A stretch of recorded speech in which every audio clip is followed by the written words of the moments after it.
All right, my name is Melanie McNair. I'm the Senior Director of Public Programming here. It's so great to see you all. How many of you are visiting us for the first time tonight? All right, well, you are all welcome. If you've been here, you know this, but if you haven't, you might not. The Center for Fiction is the only literary nonprofit in the United States that focuses on the creation and enjoyment of fiction. We celebrate storytelling in all forms, and that's why we also do some events like tonight. We do this through public events like this one, reading groups, writing workshops, our Kids Read program, our first novel prize. We do lots of things, so please sign up for our social, follow us on social, and sign up for our mailing list so you don't miss out on anything fun. And welcome to those of you who are joining via the live stream tonight too. After the talk, we will have an audience Q&A, and if you're here, please raise your hand and wait for a microphone so that the people who are watching at home can hear you. And if you're watching at home, you can add your question to the chat at any time. Tonight's event is part of our On America series, which brings writers, journalists, activists, and change makers together to reflect on the critical issues of our times, who we are and who we're becoming.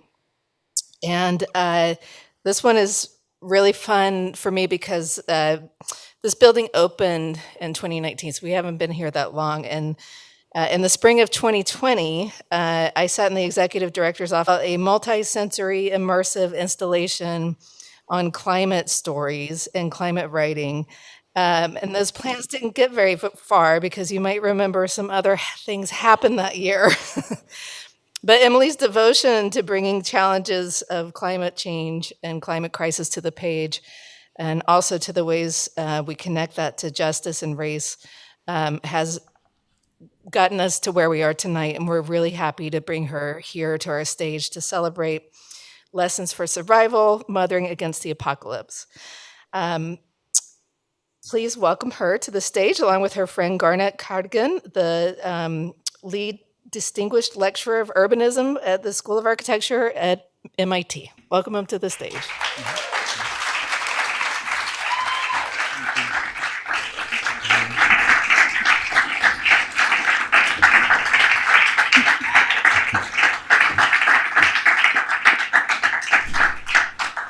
Thank you all for coming, especially given this good weather.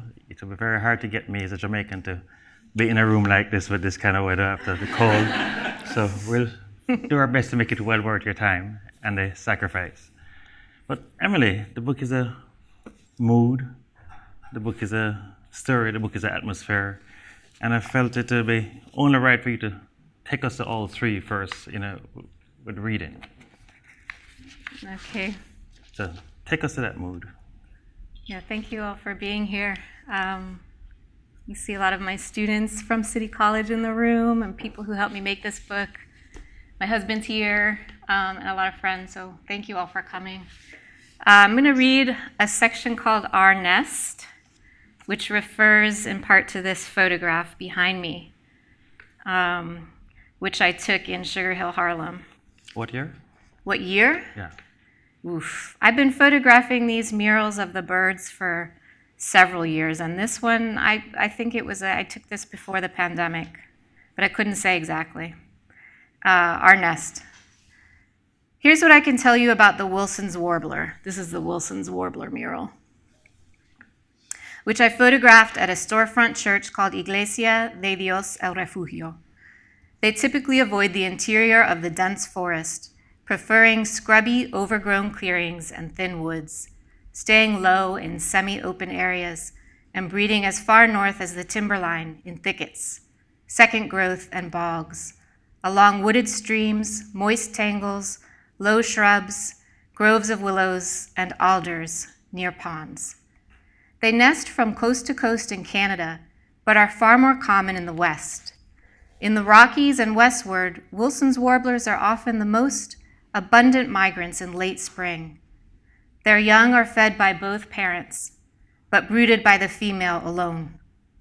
Their diet consists mostly of insects, including bees, beetles, caterpillars, aphids, and some berries and spiders. 8 to 13 days after hatching, young warblers leave the nest. Their nest is usually on the ground, often at the base of shrubs, sunken in sedges or moss, and is shaped like an open cup made of dead leaves and grass, lined with fine grass and hair. Their scientific name is Cardellina pusea. They are known as Chipe Corona Negra after their black crown in Mexico, where they overwinter. If global warming keeps apace, 61% of their range will be lost. Here's what I can tell you about our habitat in northern Manhattan. I nest in a rented 3-room apartment with my mate and my young on the 6th floor of a mid-rise apartment building with 40 units, around the corner from a commuter bus terminal run by the Port Authority and 1 block from the on-ramp to the George Washington Bridge, in a neighborhood choked by poverty and highways, the Trans-Manhattan Expressway, Henry Hudson Parkway, and Harlem River Drive. We will talk to our young at 7 and 9 years old after the murder of George Floyd about how to protect themselves from the police, who disproportionately apprehend Black and brown youth in our habitat. Among our kind, this grim warning is known as the talk. The walls of our nest are covered in artwork collected by us or made by our young. Our young share a bunk bed in a room that fits little else. Our nest is blessed by stacks of books, the sounds of merengue and bachata outside on the street, western light, views of the rooftops and parapets of the building around us, studded with boiler pipes belching black smoke from heating oil number 4, and the wide open sky over the Hudson River, which we cannot see. In the long hallway cluttered with shoes and boots is an umbrella stand with 3 janky umbrellas and a rolled-up poster of Frederick Douglass, which sometimes our young unroll and say looks like Grandpa, and other times leave rolled up like a tube to use as a telescope or a sword. Our diet includes Chinese takeout from Great Wall, roast chicken from El Malecón, and pupusas from Mi Paso Centroamericano. On Halloween, our young eat candy they forage by trick-or-treating from the mom-and-pop shops along the business thoroughfare of Broadway. Across the street from our bus terminal is the church where we married, where we baptized our young, and where an undocumented neighbor named Amanda Morales took refuge for months with her American-born children as part of the sanctuary movement to avoid deportation to Guatemala by federal immigration agents. 2 blocks north of the Wilson's Warbler mural on Amsterdam Avenue sits an office of We Act for Environmental Justice, an organization that empowers low-income people of color to advocate for healthy communities.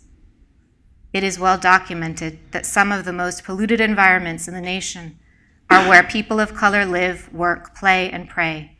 For instance, a recent environmental health report on northern Manhattan by We Act stated that, as a result of risks including poor air quality from heavy diesel truck traffic, dirty boilers, power generation plants, and polluting municipal infrastructure like bus depots and sewage treatment plants, Harlem has a childhood asthma hospitalization rate 6 times the national and 3 times the citywide average. Another recent report from the NAACP and the Clean Air Task Force showed that Black Americans are 75% more likely than other Americans to live in fence-lined communities, sited near facilities producing hazardous waste. A recent study by the Environmental Protection Agency's National Center for Environmental Assessment found that regardless of their income level, Black Americans are exposed to higher levels of air pollution than white Americans, 1.5 times as much of the pollution from burning fossil fuels as the population at large. I am the mother of Black children in America. It's not possible for me to consider the threats posed to birds without also considering the threats posed to us.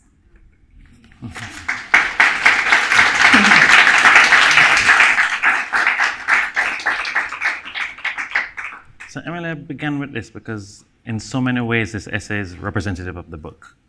An invitation to attention, in attention which is calibrated to the beauty of what's around us, but also calibrated to the vulnerabilities, to the horrors, to the frustrations.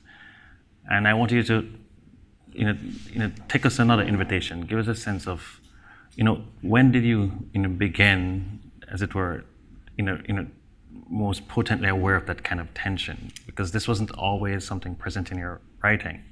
Of course, there is, you attune to that frequency of thinking of what's the beauty, thinking about what's the horror, but there is a way in which you explore the tension and keep pulling them, almost like to see how it can unravel, and for us to think and to sit in each of it in this book, and particularly with a kind of invitation. I think of the climate science and others, other essays here in which you're inviting friends, you're inviting family, you're inviting strangers, but the book through it and through it is an invitation. So when did you get an invitation before you started inviting us? I feel really invited by the public art in my neighborhoods. Like, there are messages, if you notice them, and they're beautiful. This is a gorgeous mural, but it's also an elegy because the birds that it represents, along with all these other birds appearing around uptown, are expected to be dead, like to be extinct by 2080 if we continue on our current fossil fuel trajectory. But they're also beautiful. And I received an invitation, I think this was after Trayvon Martin's death, from the writer Jesmyn Ward, to contribute an essay to her anthology, The Fire This Time. And I was really intimidated by that assignment. I remember. You have an essay in that anthology as well, which is beautiful. If you don't know it, it's called Walking While Black. Was that the title in the anthology? Black and Blue. Black and Blue. But on the internet, for hits it. Yeah, I mean, that's the theme, what it is to walk in a black body. And Garnette also invites the reader to go on a walk with him. I love that essay, and I continue to teach that essay at City College. But so, she wrote to a number of us saying, I can't think through this alone. I want to think through this in community. Will you contribute an essay? And I thought, all right, my kids at that time were 2 and 4 years old. And I liked the idea of maybe writing them a letter, as James Baldwin had written to his nephew, about what they might expect growing up and walking in black bodies. But I also didn't know the language to use for 2 and 4-year-old children about that. And my husband, Victor, and I were on a walk with them, and I noticed a mural, not from this series, but another series called Know Your Rights. And that's a series of murals cited in neighborhoods most plagued by police brutality about how to protect yourselves from the entity meant to protect us. And it felt like an invitation and also a gift. And I realized, okay, if I photograph this mural and the other murals that are part of this series, it's going to give me an operating structure to think through this problem that is so frightening to me on a personal level that I don't know what language to find. And the images helped me. And that became a pattern for this book. Mm-hmm. But there are also multiple invitations through the book. There's Jesmyn giving you an invitation to contribute to her collection. There are the murals and the birds inviting you. But we see some chapters in which you're inviting strangers to walk along with you and to think through the issues that were caught in between. We see invitations to you to come to think alongside other people and to act and to be an advocate alongside other people. And so chapter after chapter after chapter, there are invitations you're extending, invitations extended to you, invitations that you wish were extended. So say something to us about this invitation and your writing in itself being a constant response to invitations, giving them or receiving them. I think when we're talking about themes that are as heavy as the ones I'm trying to approach in this book, social and environmental justice issues, poly-crisis issues, the climate crisis, without some sort of invitation, some generous invitation to work through those problems in community, it's too frightening. And so, I'll give an example of another one of the essays in the book that you alluded to. I found another sign in my neighborhood. This one was in the park near City College, which was named after James Baldwin during the pandemic. That's St. Nicholas Park. Oh, yeah. Yeah, and there was this sign that was just in the middle of the park, and it was a road sign, the kind that you normally see, warning you against hazards like icy conditions ahead. But this one was just flashing really alarming messaging about the climate crisis, and I understood relatively swiftly that this was probably a public art project, but not who had done it. And I felt, like it was working on my limbic system in some way, that I needed to pay attention to its messaging. And I also felt like really curious because it was slightly playful.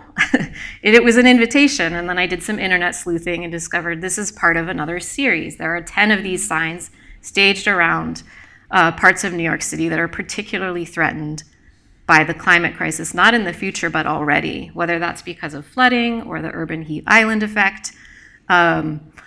And I thought, once I learned there were 10 of them, I want to visit them all, but I don't want to do it alone. And so I found somebody on Twitter who had also taken a picture of one of these signs, as I had, and I didn't know him. And he has since become a friend. I don't think he's here tonight, but that's my buddy Mick Oweke. And I just asked him on Twitter, do you want to go visit all these signs with me and think through this big problem together of how the climate crisis is affecting our coastal city? And amazingly, he said yes, even though I was a stranger to him and he was a stranger to me. And over the course of the fall of 2018, we visited all of those signs across the 5 boroughs, and we became friends. Yeah. It was an invitation I extended to him, but it was because an invitation had been extended to me by the artist of those signs, a man named Justin Guariglia, who also became a friend. And so there are these conversations happening throughout, about these hard topics, but you're doing it by friendship. So the book, I'm going to mess up this pronunciation, but Mothering Against the Apocalypse. Mm-hmm. But there's also friendship against apocalypse. Yeah. So many of the chapters are really about friendship. How do we get through this by way of friendship? How does friendship sustain us, or invites us to ask better questions, or allows us to ask the stupid questions that eventually don't become stupid questions by asking them in the company of others. Mm. And so, speak about this as a book of friendship. I'm glad you said that, because I've been talking about it as a book of mothering. But my concern as a mother about the future, the welfare of not just my children, but our children in the future, is the way I've been talking about it. But mothering is, one need not be a biological mother, I think, to be a mothering person, by which I mean a person who's interested in care and nurture. And friendship is another way of thinking of that, I think, under the family of that sort of sensibility, which is the understanding, as Saidiya Hartman has said, care is the antidote to violence, and friendship is part of that. Mothering is part of that. I think this book is leaning into that concept and trying to enact or evince it. And like I said, because I'm too scared to think about this stuff alone. And what good is that doing anyway, right? It's in community that we need to be solving these problems, right, through friendship. So how to think a lot about it. There's one chapter called At the Risk of Spoiling Dinner, mm-hmm. which is about you thinking aloud before others and inviting them, sometimes even more than invitation, insisting that they pay attention. So, how to get us to pay attention, when so much mitigates against us paying attention. Yeah, our phones mitigate against us paying attention, and there's so much bad news that, to a degree, impairs our desire to want to pay attention because there's so much bad news. So the essay you're referring to, At the Risk of Spoiling Dinner, is an essay I wrote because I felt also invited by this climate scientist named Katharine Hayhoe, whose TED Talk I saw, which the takeaway is the best way we can fight climate change is to talk about it.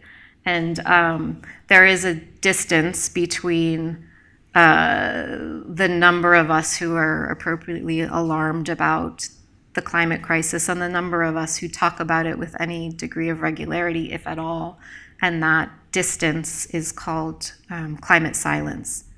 And so I thought, she's a scientist, she knows what she's talking about, and this is an invitation. I'm gonna make a New Year's resolution, and this was my resolution in the year 2019, the year before the pandemic, that I would every day talk to people in my community, both online and in person, including my community at City College, but also my social network on social media, that I would insist on asking people, how are you feeling the effects of the climate crisis in your body and in your local habitat? Like, let's talk about it.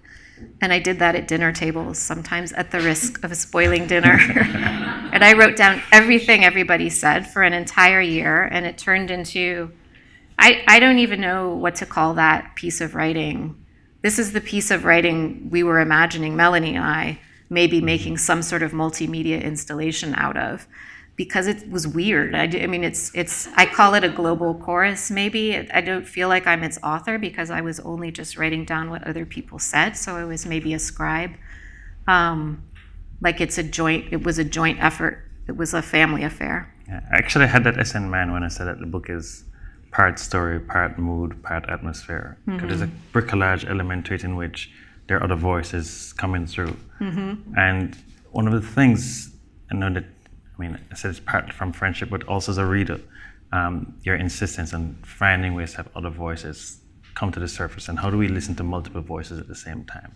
So, having gone through this and wrestling with that, and revising again, to have your own voice, but also have other voices, be prominent. What does that sound like, or look like, or even feel like? Trying to have, your voice, be clear, and vivid, while at the same time having other voices that stand alongside and giving rich room to breathe and sound like themselves. I think I honestly am more comfortable as a writer recording the voices of others. I have a lot of really smart people in my life and funny people in my life. Like, one of the voices in that global chorus is my husband Victor saying, like, can we lay off the subject tonight? Right? Victor, wave at us. Can you imagine your spouse for an entire year of dinner being like, how are you feeling the effects of the climate crisis in your body and in your local environment? So I mean... So he named the chapter, yeah. No risk, dinner was spoiled. dinner was spoiled, man.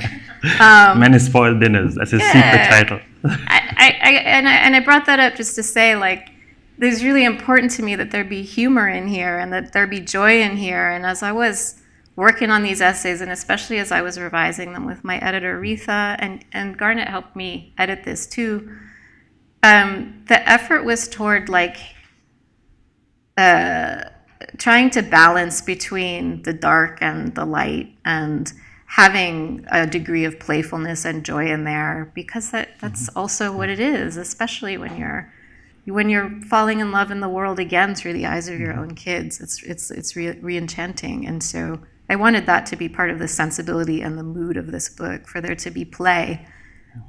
Even in dark places, children always find a way to play. And that amazes me and gives me a lot of hope. This sounds incredibly beautiful, the way you're speaking about the editing process, but we've spoken about editing a few times.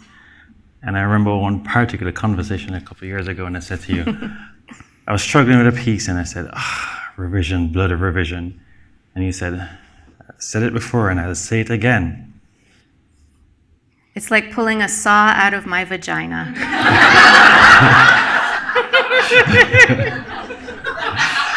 I wasn't going to say that. So talk to us about editing, the pain of editing to the beauty of prose. I mean, I want you to weigh in on this too as a writer. It's hard. Right? We spent a long time editing this book, Retha and I, and I had some trusted readers who helped me, who also are environmental storytellers. And I think the particular challenges of writing about things that people are kind of turned off by, what Victor calls literary vegetables. It's like this book, one of the major themes, is not the only theme, is the climate emergency, what some people are calling the climate catastrophe. And it was really important that we not put that on the cover, because even I, who am deeply steeped in this subject and find it imperative to read about and stay on top of and work through and work against, feel like, when that's on the book, because we also want to be transported and inspired and entertained, right? editing this was hard because it grew out of essays I'd been writing over the course of a decade on social and environmental justice issues, writing about my own children. I wanted to figure out how to protect them because their identities are in flux and in development, and there's some parts of their lives that I felt like were off limits that I didn't want to include, and figuring that out was tough. Like, what's the voice? I tell my students when I'm teaching nonfiction and there's a strong memoir line or a narrative line, as there is in this book, you have to figure out what hat you're wearing. Like, all of us have many identities. You know, I'm a mother, but I'm also a daughter, and I'm also somebody who's survived intimate partner violence, and I'm also somebody who's, you know, a professor at a public university in New York City, and I wear all of those hats, and yet the most important hat for this book, like what unifies all of the elements of it, is that I'm a mother who's afraid for the future of her children and who loves them deeply, and who wants them to be okay. But you're a curious mother. Yeah. You know, that's one of the feathers in the hat that you're wearing. That, you know, in the editing, I remember speaking with you about it, that time and again you want to go, it was important for you to say, well, this is an emergency, or this is a crisis, or this is a problem, you know, because of what we care for, because of what we love. That it was important for you to understand people, why should we love this, and what do we love, and how do we love it? And it's only in understanding it in relation to care, to love, to what we embrace, then we can have a sense of why it's a problem when it's wrenched from our embrace, or when, you know, it's a loss. Or a term that, you know, you taught me, solastalgia, which is? Solastalgia is like missing a thing before it's gone. Yeah, so like a lament for a lost future, as opposed to nostalgia, the lament for lost past. Yeah. So what are some of the, you know, some of the loves, you know, that has drawn in this? And I think of you as I said, a curious mother. Where is it? There's the photography throughout this book. That there's, how many photographs in this again? There are over 100. I don't know how irritated my publisher was in terms of trying to format it. Was really an adventure, and I got very close with the woman who helped design this book. Actually, was a big part of editing it. And you're mentioning curiosity and care and love, and I think for me, you know, I tip into depression pretty periodically, and for me, you know, I think those of us who suffer from depression figure out things that help, right? For some people, that's running. For some people, that's knitting. Often, it's a repetitive gesture. Walking. For you, it's walking. I've gone on many long walks with Garnette.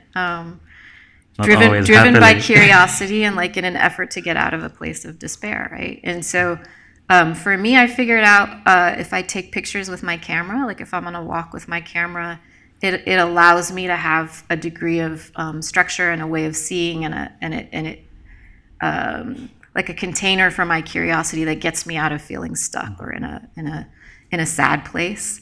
So I wanted that element to be part of the mood of this book, for a reader to feel like they're walking with Emily through the neighborhoods that Emily lives in and teaches in and parents in and prays in and goes grocery shopping in and all of those things, because you're seeing what I'm seeing as I'm photographing it. You know, you're seeing the birds we were seeing, or those were my photographs of the birds that were scrolling earlier.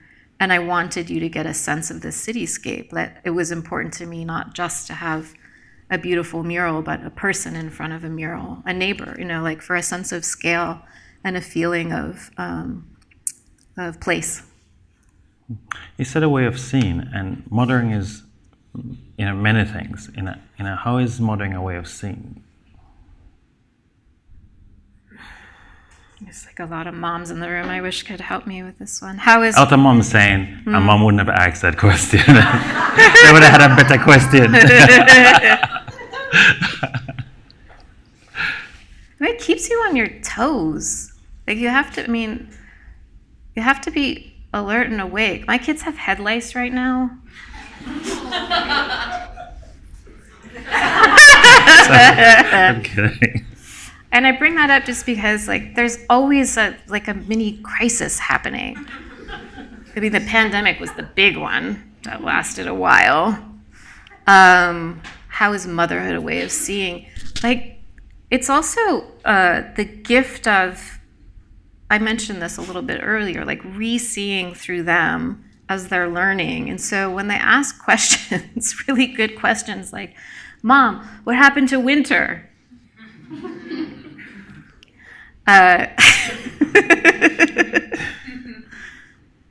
And they're a little kid.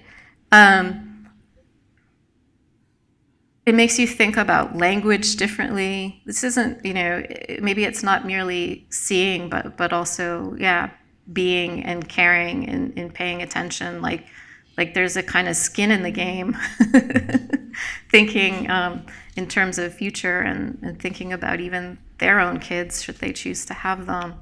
It's a way of seeing, it's a way of thinking about futurity. Is that the way you would pronounce it? You're asking me about pronunciation. Sorry. Futurity. I have enough friends in the audience who will tell you. My sister says I speak like I have hot food in my mouth. That's how good my pronunciation is. So I'm not the person for pronunciation.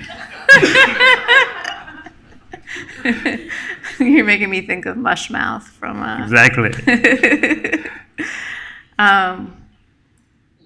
Yeah, I think most of all I'd say it's a way of being a future-minded seer. Yeah. But that question, in many ways, the book began with that question, Mom, what happens to winter? There's a version of that in which your children have begun to ask questions about the environment, about the world, before you, and you started shuffling and saying, what are the answers? Like, I don't have the answers. As a matter of fact, the book began, as the book, ends in wonderful ways, with questions. You began by saying, how do I ask better questions? And those better questions were actually coming from your kids. They weren't coming from adults around you. It was, as you've said time and again to me, how to be a better ancestor. In many ways, that's the origin of the book. So say something more about what happened to winter, because that question and variations of that question from your children, are the heart of this book. Yeah, how do we be better ancestors? It's a great question. That's Jonas Salk. Yeah, the kids they know what's going on. They have a lot of anxiety about it, and they should. And I think we're being called to listen to their questions and to work together to figure out how to answer to them. And when they're, some of these kids, the activists, they're begging us for their lives, right? They're begging us for their lives. It's horrifying. And I don't, as an individual, have the answers, right? So when my son Geronimo was at one point articulating his fears periodically and asking me to, this was his bedtime ritual for a while. He would say the things he was afraid of, like what he called his fire thoughts. And he would enumerate them quite ritualistically as I'm putting him to bed, and he wanted me to eat them. So I had to pantomime. This was like what comforted him, that I would pantomime eating the thing he said or articulated and put it in my belly. I was his grief, what I call his grief eater for a while. And I thought, all right, this is, this can't go on. I'm gonna get sick. So you know what I did? I had read David Wallace Wells' Uninhabitable Earth. It began as an essay in New York, and then there was a second essay in New York Magazine, and then it expanded into a book of the same name. And that book taught me a lot, and that book was also criticized in some quarters for using language that was too harsh, or really like a Jeremiad screed about the horrors to come. And what I feel is we need all kinds of modes of language and storytelling to address this, because different people respond to different kinds of language. But I really thought, when I'm not an expert about the climate crisis, but this guy evidently is, and I wonder how he would answer the questions of my child who's making me eat his fire thoughts at night. And so I said, Geronimo, you're 7 years old at the time. Why don't you think of 7 questions you have about the climate crisis, your concerns, and I will send them to David Wallace Wells. And let's see what he says. And he was so game. He did it. I mean, both my son and David Wallace Wells had a conversation. And his questions were so good. And they're questions that a lot of adults have. Like, where should I live to be safe? And one of them was, will the world be around when I'm grown up? One of them was, will the whales be okay? And it was interesting to see how David recalibrated his language to a young person. He understood he couldn't use horrifying language without being like a bad person. But that taught me something too, that like we need to maybe adjust our language as they grow in terms of what they can handle, and to give them responses that are in direct proportion to their fears and the questions that they have. I think the book does that in taking on different modes of storytelling. But the book also is making a case for storytelling. That in the midst of all of this, we can think of the responses that science may have, that anthropology may have, that public policy has, that urban planning, architecture, and on and on. But your biggest argument here is for storytelling. How storytelling can sustain us. Storytellers can get through this. Storytelling that is bringing in different, multiple voices, because the only way to actually have multiple modes of storytelling, that's true and rich, is by actually not speaking alone, by inviting others. So the book itself keeps asking others, oh, David Wallace Wells, you come here to speak. Oh, indigenous elders from Alaska, you come and speak. Activists in Harlem, and in Brownsville, you come here and speak. Garnette, you start up, and so it finds ways of bringing in multiple voices, but also sometimes, bringing in voices to sometimes drown out the voices, that run the risk of sort of swallowing us, in anxiety or pessimism. And so, the case of storytelling, I mean, you made the case here already, but it can't be done enough. So I'm going to ask you, put you on the spot, and have you to do it again. Make the case for storytelling? Yeah, because the book is doing that. And so, so in other words, what is, how are you thinking of storytelling? On the end of this, how valuable is storytelling? The ways in which you're seeing storytelling now that you didn't before, that makes it all the more urgent, but all the more beautiful to you,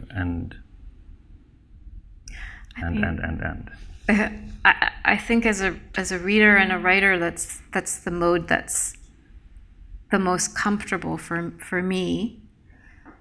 But also when we're talking about things like the climate crisis, we need stories, because scientific reports, which we've been getting for years, in the form of IPCC reports, like the information has been there for so long, and yet the way that the story is told is really important in terms of what the outcomes will be. So we take this very seriously, but also the intersectional environmentalist Leah Thomas, she has a book, and she also has a TED Talk, which I recommend, and she has a Venn diagram that shows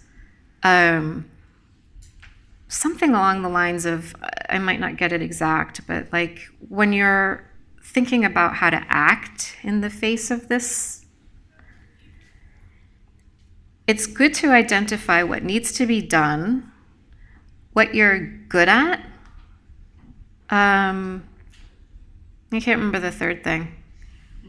But what I'm good at is teaching and writing and parenting, right? So for me... and friendship.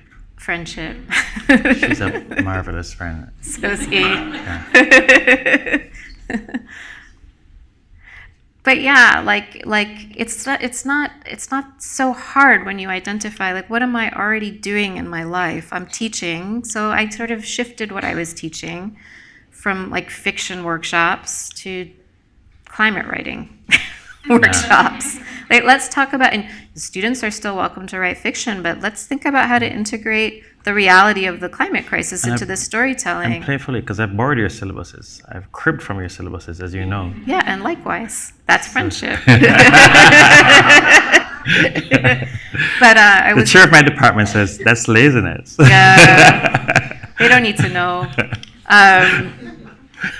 But the writer Amitabh Ghosh, who's a mutual friend of both of ours and who was generous enough to offer a blurb from my book, he has a wonderful essay that became a book called The Great Derangement, in which he argues, if we're thinking about future readers a long time from now, reading the things we're producing now, and we're not mentioning this mood, this atmosphere, this crisis that we're living in, they're going to think that we're deranged.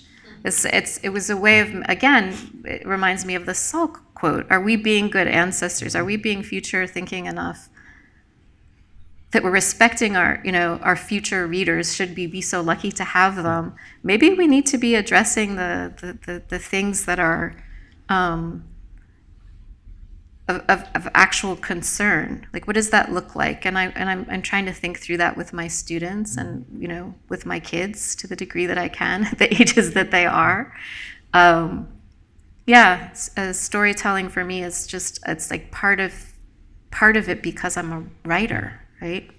And but only you keep your future readers in mind, I think, and your current readers, is that you hold a space for joy. That I don't want to leave thinking that this is a tract for urgency.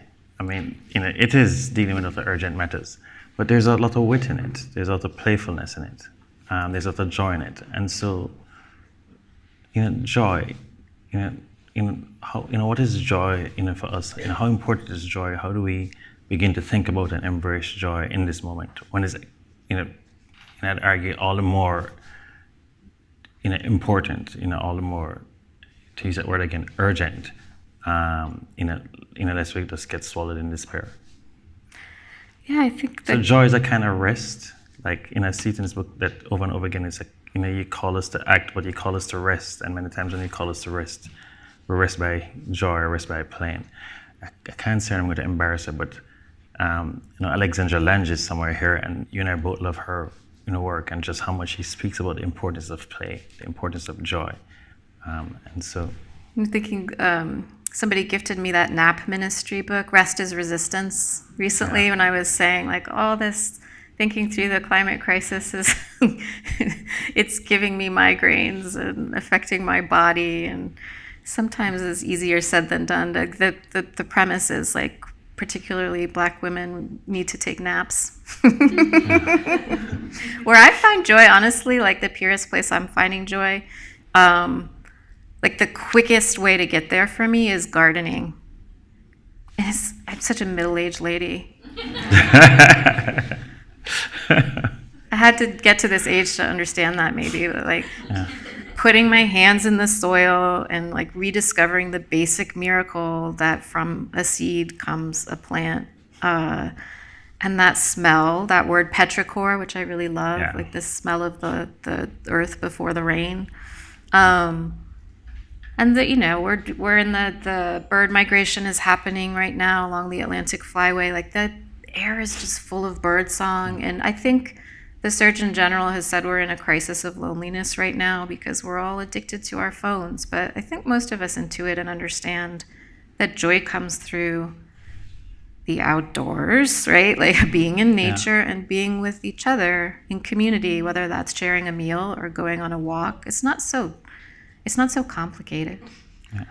So I'm going to open the question, but before I open the questions, I want you to give us one last invitation, because there's a lot of birds in the book. They're birds that are at danger of not being around anymore, but they're birds singing, they're birds playing, they're birds just bearing witness, to this the multitudinous beauty that's around us, and worth saving, but also worth enjoying and as inhabiting. But you didn't grow up a bird. You had a spark bird. Mm-hmm. So, how do we find a spark bird? Actually, what is even a spark bird for the people who don't know what that is? Which is the title of one of the essays. But, give us a spark bird. Talk to us about spark birds and how we might, as it were, enter that part of the outdoors that means so much to you and that it's part of the beauty of this book and the invitation of this book. Yeah, I'll talk about spark birds, and then I'll extend an invitation, and then we can open it to questions. Yes, that's it. This is, you see, this is me speaking like I have hot food in my mouth. She missed it and said that same thing. Lush mouth over here. Spark bird. Yeah, I'm not like a real birder. I own a pair of binoculars, but I don't use them. I just photograph the murals.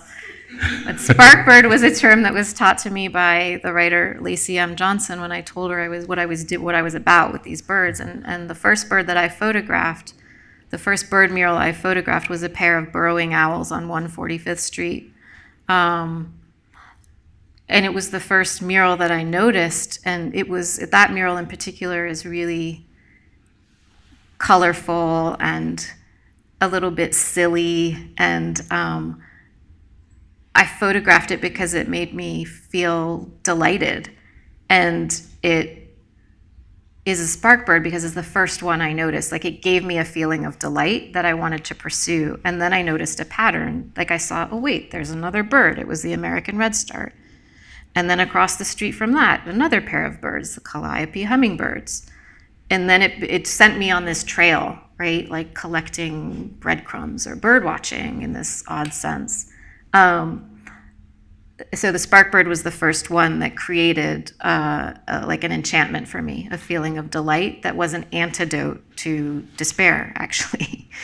And then that bird was an invitation, like all of these murals and the signs that I've been talking about around my neighborhoods that have helped lift me out of a feeling of solitude and my bad feeling. And on topic of feelings, I would say if I have an invitation to extend, it's to invite people to identify the multiple feelings they have living through this era of polycrisis, right? Like, despair is one of them, and I think that we're often taught like not to despair, but I think despair is totally okay and merited as long as that's not the only feeling. Mm-hmm. And we move through feelings. I have a friend, Anya Kamenetz, who may or may not be here, but she has a wonderful newsletter called The Golden Hour, which is about intergenerational justice. And one thing she's worked on with the Climate Mental Health Network was creating this wheel of emotion. I wish I could have shown it tonight, but imagine this sort of rainbow wheel, like a pie. It just has all these feelings that you can point to and identify, and not all of them are negative when we're thinking about climate change or what it feels like to live now. I like that it invites us. I feel invited by it, and I want to invite others to think, okay, maybe I feel angry or outraged, and I should, or maybe I feel terrified and frightened, and that's okay. And maybe I also feel, when I'm talking about this with other people and looking at what these youth activists are doing, hopeful and inspired and engaged and curious. Maybe I feel curiosity too. So I think I'd like to extend an invitation rather than not talking about it to like share. How are you feeling about the climate crisis today? Confused. Yes, and what else? Frustrated. Mm-hmm. Anything else? Hopeful. Mm-hmm. I'm surprised. Yeah, surprised. Mm-hmm.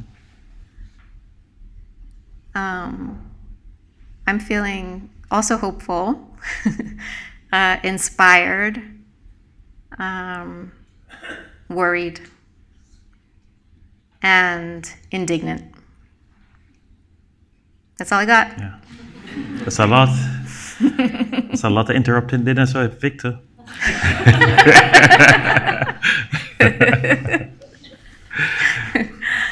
So we'd like to invite you with your questions or your feelings. And I'm not mocking you or making a joke. The invitation is to have more than questions. If you just have a reflection or have a thought that you'd like to share with us.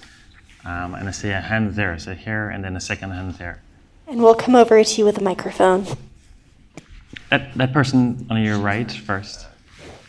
Hi. We've known each other for 20 years, and you're a very, very brave person. You're one of the bravest people I know. And one of the things when you came to visit me in Vermont last month that you talked about was how the ways in which you're engaging in these questions in your daily life in terms of direct action in your community. And it was so inspiring to hear you talk about, because you've written this amazing book and you're so intellectual and you're so brilliant in your thought about things. And then it was also just really wonderful to have you say, oh, I did this specific thing with cats, or I'm doing this specific thing with this creek in my neighborhood. And it inspired me to think about the things I could be doing on a daily basis in my town. Thank you, Miranda. Miranda was my writing partner before she left the city during COVID-19. We met every 2 weeks on Fridays to be accountability partners with each other. And when I visited her over the midwinter break with my son, who is her godson, we did something joyful, which I want to just mention first before I talk about direct action, which was that we went to a thrift store and bought this amazing beaded jacket.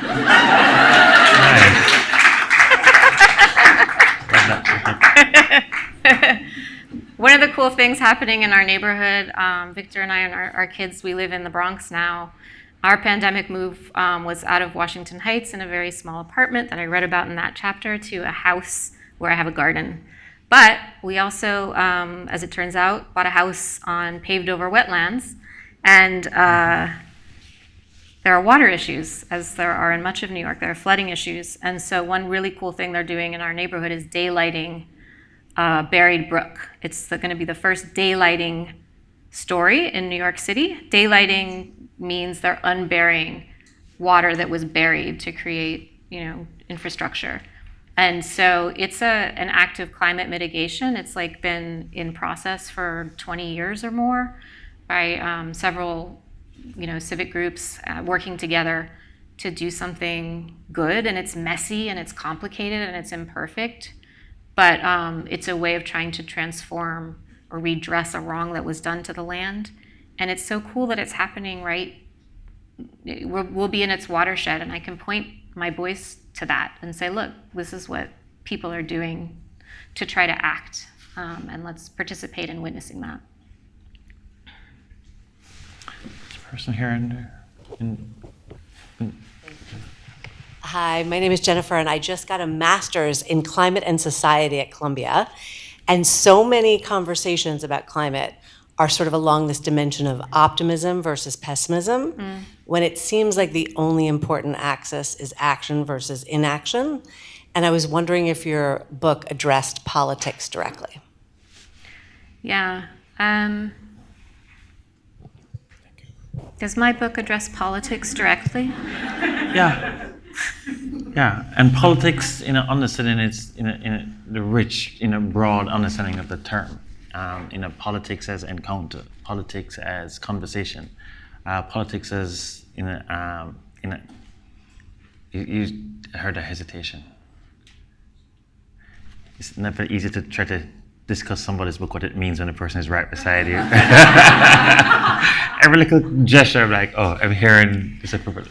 But there's also in a multiple chapters in which you're talking about different advocacy groups, or the groups in their relationship vis-a-vis institutions or vis-a-vis the state, and what it means to actually understand to see a future forward in a more cohabitable future. Sometimes by working together, but sometimes by pushing against in the right way. And so there's a lot of discussion about mobilization, the discussion about education, about action, about encounter, which is politics at its core. I'll just add to that. Was a really good answer. I'll just add, I think what unifies the book is an interest in looking at grim asymmetries of power. And that's a political act. Yeah.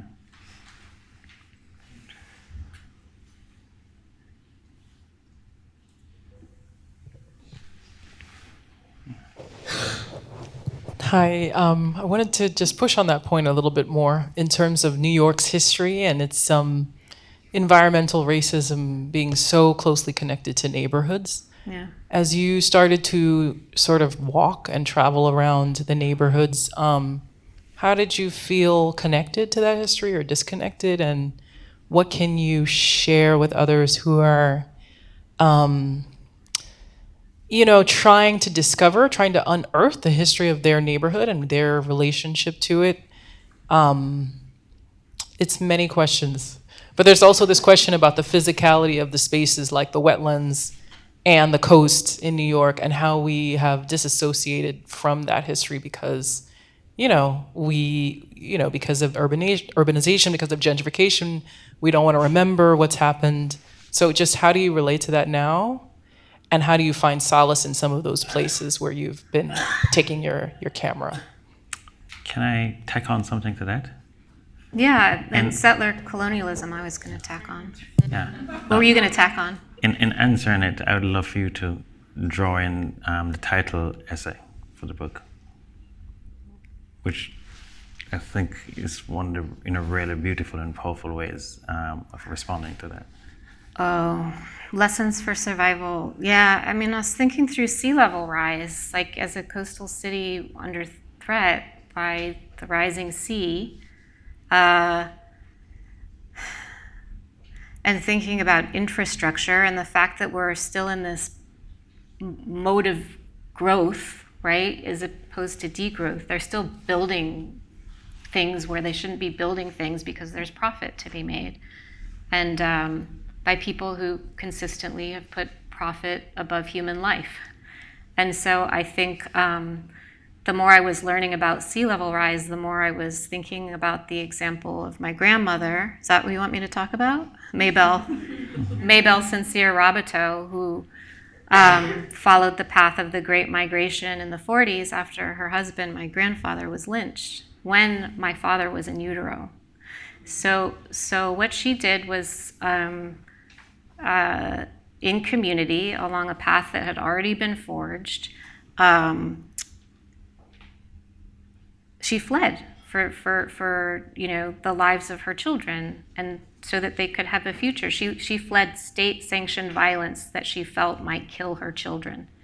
And we don't often put together stories like that with stories of like climate mitigation or climate solutions.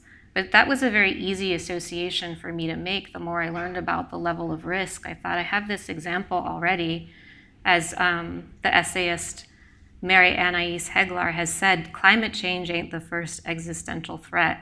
And so even as we're thinking future forward, we also have to look to our past, to communities who have a lot to teach us about resilience, and as my friend Anya prefers to call it, trauma-informed growth. Right? People have lived through catastrophe before. Let's pay attention to them when we're talking about crises of this nature and this scale. So you bring your friends. That's why you bring your friends, he said. And we have time for one more question. There's a gentleman who I saw.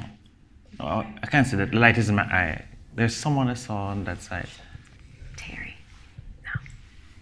I don't have a question as much as I just wanted to celebrate your piece that was published in The Atlantic just recently, We Fall in Love with the Wrong House.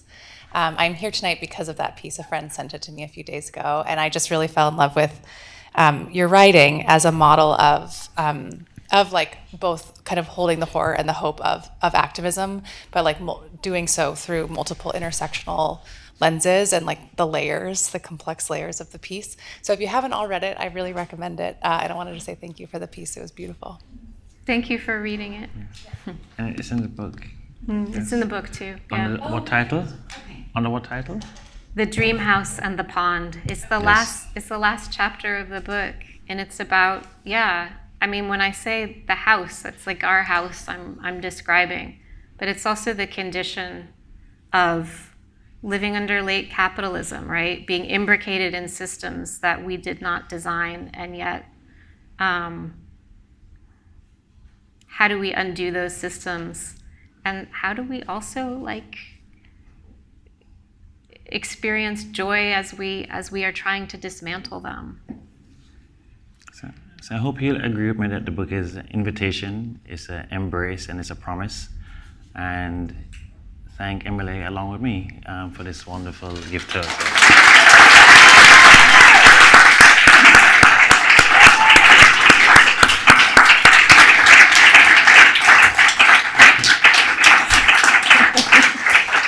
Like, I could just sit here and listen to them for a couple more hours. It's so good. I know you're all anxious to get your hands on the book, though, and also there's wine left, so please stop by the cafe and grab a free glass of wine as a way to celebrate tonight. And then I'm going to move Emily just on the other side of this wall to do personalization. So grab your book and then come back over and get it personalized. Thank you all so much for coming. Yes. Thanks again.